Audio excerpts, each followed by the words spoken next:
Bagaimana kalau kita datang ke kuburan orang tua, kali kerabat, kemudian kita membaca Al-Fatihah. Baca Al-Fatihah nggak ada contoh. Al-Fatihah untuk orang mati nggak ada contoh dan nggak akan sampai.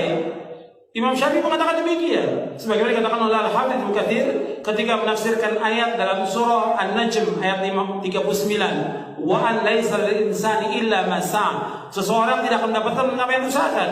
Kata Ibnu Katsir bahwa Imam Syafi'i berpendapat bahwa nggak bisa orang mengirimkan bacaan atau pahala kepada orang, nggak bisa, nggak akan sampai. Masalah ibadah kembali kepada masing-masing orang. Jadi Al-Fatihah nggak sampai. Begitu juga yang lainnya bacaan Al-Quran. Kadang-kadang orang sudah meninggal dibacakan Quran. Orang disuruh membaca Al-Quran di mana? Di rumah. Terutama surah Al-Baqarah, di masjid baca Al-Quran, bukan di kuburan. Al-Quran ini diturunkan oleh Allah untuk ancaman kepada siapa? Orang hidup, orang mati. Di surah Yasin ayat 70 Allah berfirman, "Liyunzira man kana hayyan wa yahiqqal qawlu 'alal kafirin." Bahwa Al-Quran diturunkan Allah untuk mengancam orang yang hidup, hayyan, orang yang hidup, bukan orang mati. Kok orang mati dibacakan Quran? Manfaatnya apa? Nggak ada manfaatnya. Disuruh kita baca Al-Quran di rumah kita. Kata Nabi, "La taj'alu buyutakum maqabira, inna syaitana yanfiru minal baiti alladhi tuqra'u fi suratul Baqarah." Jangan kamu jadikan rumah kamu seperti kuburan. Sesungguhnya syaitan lari dari rumah yang membacakan surah Al-Baqarah. Enggak ada para sahabat membacakan Quran di kuburan, enggak ada. Kemudian juga mengirimkan Al-Fatihah kepada Nabi juga enggak ada. Ini kan banyak orang setiap hari dari majelis ila hadratin Nabi Al-Fatihah. Dari mana dalilnya? Dari mana dalilnya? Dari mana? Yang disuruh kita membanyakan apa? Sholawat kepada Nabi, bukan baca Al-Fatihah. Kenapa enggak Al-Baqarah?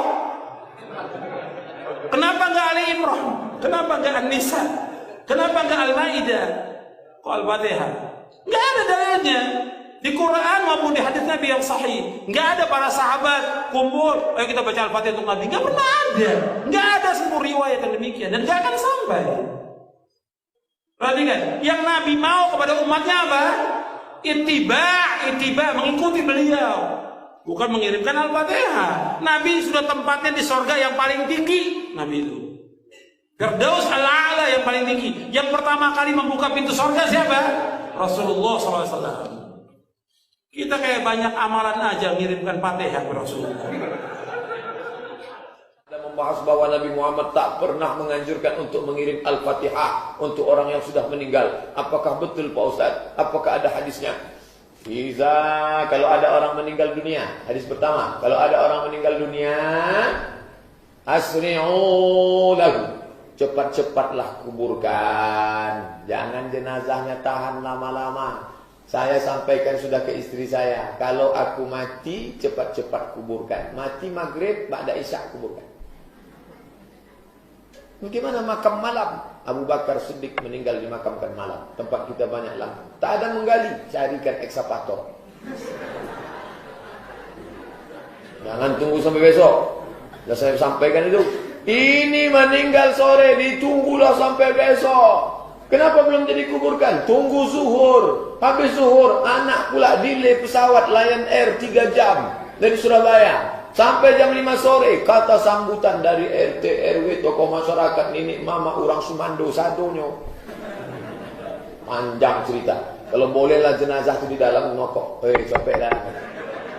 Betul meninggal. Tak sabar mau ikut ruang interview ujian dia. Nah, cepat-cepat. Setelah kalian kuburkan cepat-cepat, bacakanlah pada bagian kepalanya Al-Fatihah. Pada bagian kakinya ujung surat Al-Baqarah, lillahi ma fis samawati wa ma fil ardh. Dalil pertama. Terima kasih Pak. Ini kalau ada air ini makin lama sih biasanya.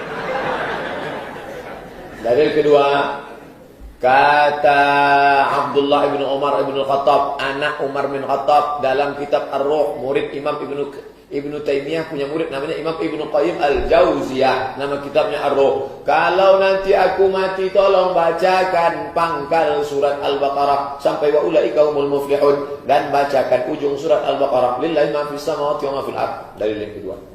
Maka berdasarkan dalil ini, kata mazhab Syafi'i dalam kitab Al-Majmu' Syarah Muhadzab disebut oleh Imam An-Nawawi, wa in khatimul Qur'an, seelok-eloknya bacalah sekhatam Qur'an. Kalau tak sanggup sekhatam Qur'an, bacalah hatinya Al-Qur'an, qalbul Qur'an, Yasin wal Qur'anil Hakim, innaka laminal mursalin. Kenapa Pak Imam menangis? Belum dibayar hutangnya. Nah, tak sanggup membaca Yasin terlalu panjang, Ummul Quran Al-Fatihah untuk almarhum Ustaz Abdul Somad. Al-Fatihah. Sampai tak Pak Ustaz? Sampailah. Dalil sudah saya bacakan. Udah itu tanya juga. Sampai tak Pak Ustaz? Nah, coba bacakan. Balik lagi enggak? Berarti sampai. Dibacakan dalil tak percaya. Dibacakan logika tak percaya. Tak juga dia percaya. Saya tak percaya. Siapa nama lengkap? Nanti kalau kau mati, kubacakan